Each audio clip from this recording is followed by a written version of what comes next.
अस्सलाम वालेकुम, मैं हूं मोहम्मद उमर महबूब, मोटिवेशनल स्पीकर। आज मैं जिस टॉपिक पे बात करूंगा वो पिछले टॉपिक से रिलेटेड है।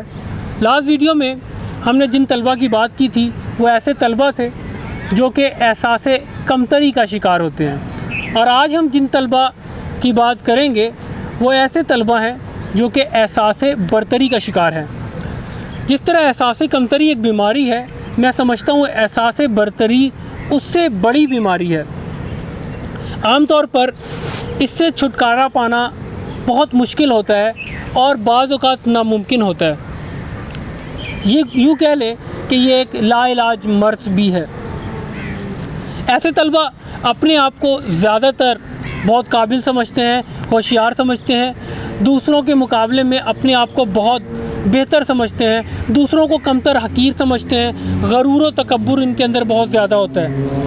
इसमें भी घर वालों का बहुत बड़ा किरदार होता है।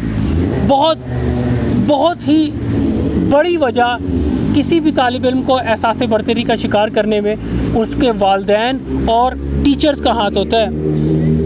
मिसाल के तौर पर जितने भी ऐसे तालिब इल्म होते हैं वो तालिब इल्म अपने आप को फ़ख्र करना पसंद करते हैं अपनी किसी चीज़ पर, अपनी किसी मादी अशिया पर, अपने माँ बाप की दौलत पर, अपनी गाड़ियों पर।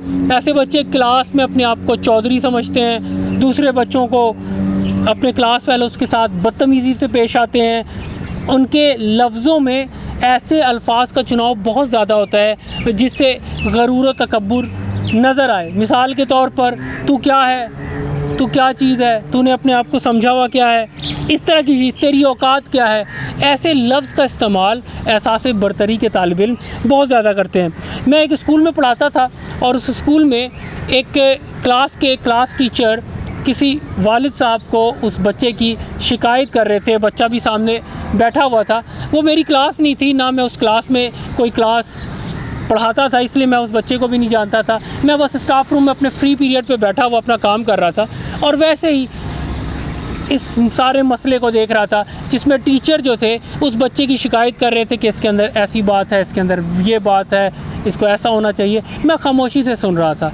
उसके बाद पीरियड ऑफ हो जाती है और टीचर अपनी क्लास में चले जाते हैं और वहाँ पे सिर्फ वो वालिद साहब और वो बच्चा मौजूद होता है। मेरा वहाँ पे ही मैं वहीं पे बैठा था। तो अचानक उसके वालिद साहब उस बच्चे को कहते हैं, पुत्र तू राना है राना, ऐं दे काम नहीं करी दे। इस तरह जब उन्होंने उस बच्चे के साथ उस बच्चे को समझाना शुरू किया तो मैंने उनके लफ्ज़ों से और उनके समझाने के तरीके से अंदाज़ा लगा लिया कि ये जिस तरह समझा रहे हैं अपने बच्चे को, इससे बच्चे के अंदर बहुत ज़्यादा गरूर व घमंड भी पैदा होगा। शायद वो दूसरी मखलूक है, शायद वो दूसरों से बेहतर है। इस तरह अगर बच्चों को नसीहत की जाएगी तो बच्चा ज़रूर एहसास बरतरी का शिकार होगा। दूसरे नंबर पे मैं एक स्टूडेंट 10वीं जमात की तालिब इल्म, उसको मैं जानता हूँ। वो बच्ची अपने आप को दूसरे लड़कियों से बहुत मुख्तलिफ समझती थी और कई बार मेरे समझाने पर एक बार तो उस बच्ची ने मुझे इस तरह भी कहा कि सर मैं इन जैसी नहीं हूँ, मैं बहुत स्पेशल हूँ। और नतीजतन क्या हुआ कि अपनी शर्मिंदगी की वजह से वो जिस दिन पढ़ाई में अगर वो वीक है और उसने तैयारी नहीं की तो उसने छुट्टी कर लेनी कि मेरी बेइज्जती ना हो, वो छुट्टी पे चली जाए। और इन दी एंड रिज़ल्ट उसका बहुत ही पुअर रहा। ये भी वजह मैं समझता हूँ कि कहीं ना कहीं उसके वालिदैन का फ़ॉल्ट है जिसने उसके अंदर ये बात डाली है कि वो बहुत बेहतर है, दूसरे तालिब इल्मों से कुछ ज़्यादा मुख्तलिफ है। तीसरी वजह, ऐसे उस्ताज़ा कराम जो अपने किसी बच्चे को बहुत ज़्यादा ही तारीफ़ों के ऐसे पुल बांध देते हैं और ऐसे कलमात से नवाज देते हैं जिससे बच्चा हवाओं में उड़ने लगता है, वो अपने आप को बहुत बेहतर समझने लगता है।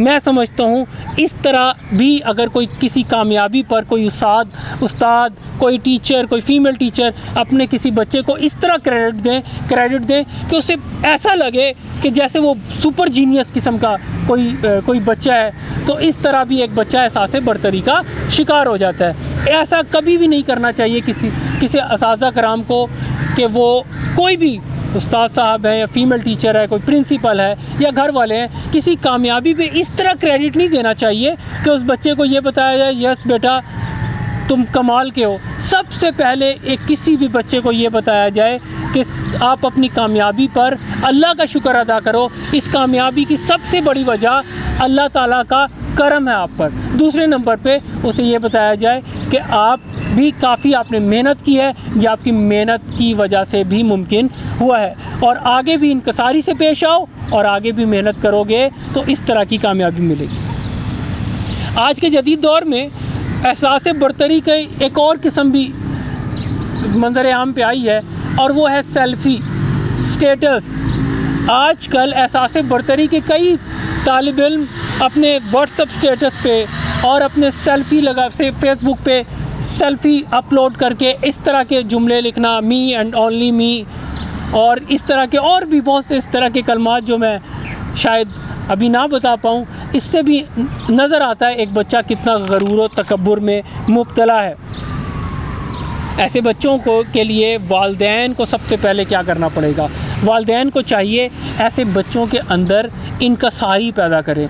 उनकी हर कामयाबी के पीछे सबसे पहले उन्हें ये समझाएं कि खुदा का शुक्र अदा करो कि उसने ये तुम्हें ये मौका दिया कि तुम ये अचीव कर सके। असातिज़ा कराम को भी यही चाहिए कि वो तारीफ़ी जुमलों में बहुत ज़्यादा बढ़ाकर और इस तरह ना उसको पेश करें कि एक उस बच्चा जो है अपने आप को बहुत आगे ले जाए, बल्कि उस सबसे पहले उसको ये कहा जाए कि बेटा इनकसारी से पेश आओ, आजिज़ी से पेश आओ, अल्लाह का शुक्र अदा करो, ये सब तुम्हारे रब की देन है।